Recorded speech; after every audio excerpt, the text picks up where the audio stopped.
pense qu'on est dans cette période où il y a un flirt extrêmement dur entre le Front National et l'UMP. C'est faux, absolument. Alors, vous n'y êtes pas alors, hein. Je pense que le flirt idéologique, il est réel et il commence d'abord par l'UMP qui fait un pas, par sa politique migratoire qui est là encore très haineuse sur différents sujets, sur la sécurité, qui valide en fait les présupposés du Front National. Un Front National avec le profil de Marine Le Pen qui se veut plus institutionnel, qui veut prendre des responsabilités. Et je pense qu'on a quelque chose qui est potentiellement très dangereux, c'est-à-dire une alliance institutionnelle possible entre une droite dure et une extrême droite assumée. Donc de ce point de vue, le populisme dont on parle pour Marine Le Pen et pour le Front National, c'est-à-dire de dire qu'il y aurait une base populaire à cette extrême droite renaissante, c'est une manière de ne pas appeler un chat. Quand le FN a commencé à mordre dans les années 80... Il n'y a pas de base populaire au Front National électoralement ? Ah bah parlons de ça, mais en tout cas... Moi je viens du Parti communiste, j'ai suivi le peuple pour cette raison-là. Le peuple votait PC. Aujourd'hui, la majorité des ouvriers et des petites gens votent Front National, vous le savez. C'est totalement faux. Ah, bien sûr. Oui, alors... C'est faux, non, moi je veux bien argumenter là-dessus. C'est pas faux. Simplement, je voudrais juste simplement pour pondérer un peu, il me semble qu'on n'est pas sorti de la séquence de 2002. Il y a une séquence qui s'est ouverte en 2002 avec les présidentielles et le surgissement de Jean-Marie Le Pen au premier tour des présidentielles. On est toujours dans cette séquence-là. Et il faut faire une différence entre un air du temps et des tentations politiques qui peuvent exister d'alliance entre une partie de la droite et une partie du Front National, qui à mon avis ne peuvent pas trouver de traduction complètement politique pour des raisons évidentes. D'accord. Je voudrais quand même répondre je vous en prie, sur le vote populaire, parce que je pense que c'est vraiment le nerf de la guerre du débat que nous pouvons avoir sur le populisme. c'est combien ? Je me fiche là de débat le sujet. Là. On sera sur le populisme tout à l'heure, Jacques Rancière va bien nous rejoindre, mais restons sur le Front National. Sur le Front National et sur la base électorale du Front National. En 2002, précisément, 26% des ouvriers qui ont voté pour le Front National. 23, pardon, j'ai dit 26, c'est 23. C'est le premier parti ouvrier de France après l'abstention. Le premier parti ouvrier de France, c'est l'abstention. Mais je viens de le dire, ma petite jeune fille, je l'ai écrit 20 fois. D'abord, mademoiselle et ma petite jeune fille, on va arrêter sur le plateau. Et la deuxième chose, c'est que... Moi, je suis moins d'accord avec ce monsieur qui a l'honnêteté de ses positions et qui a appelé d'ailleurs à voter Sarkozy je veux juste terminer. La dernière fois, mais il est moins cohérent, lui. Je sais le premier parti, vous êtes dans le gloubi-glouba, hein. C'est l'abstention, et ce que vous savez donc aussi très bien, c'est que 26% des cadres et des professions libérales ont voté pour le Front National.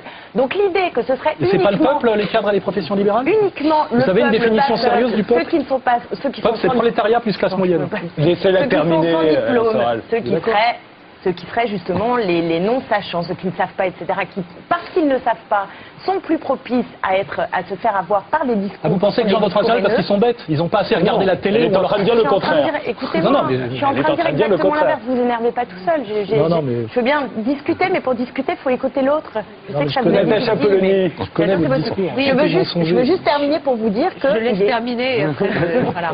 Non, mais il faut quand même entendre que c'est pas uniquement les ouvriers, les employés, les chômeurs qui votent pour le Front National, et que dans les années 70, même quand le PC était fort dans les années 60, etc., il y avait déjà un vote de droite des ouvriers et des employés. Donc on peut penser que c'est aussi chez l'électeur de droite. Les artisans, les commerçants, les petits patrons, ceux qui souffrent de la mondialisation. Ils votaient déjà à droite, et certains se sont radicalisés, c'est ça que je veux dire. Ça a commencé avec Pierre Pouchard. Clémentine Autain. Oui, moi je ne sais pas trop quoi faire pour finir de ce terme de populisme. J'ai l'impression que c'est une impasse un peu de penser comme ça, parce que justement on amalgame des choses qu'il ne faut pas amalgamer, et l'important c'est justement de repolitiser les choses, et pour les repolitiser, ça suppose de traiter le Front National pour ce qu'il est, pour ce qu'il dit, et de le combattre idéologiquement. Et de ce point de vue, j'ai bu du petit lait en écoutant Jacques Rancière, parce que, en effet, ce qu'il dit, c'est bien qu'il y a eu un processus de... c'est-à-dire que l'UMP a fait un travail concret et a porté des idées qui, finalement, ont banalisé celles du Front National et qu'elles se rejoignent. Et c'est ça qu'il faut combattre. Avec les apports du PS. C'est-à-dire les faiblesses de la gauche. Bien sûr que les faiblesses de la gauche n'ont pas permis d'avoir en face une confrontation politique qui permette de faire vivre la démocratie et de avoir une autre perspective politique, qui est par exemple celle portée par Jean-Luc Mélenchon, qu'on voudrait mettre dans le même paquet. Tu fais du Marine Le Pen en venant du PS. C'est là où la confusion, c'est là où je marche plus et c'est là où ça devient n'importe quoi.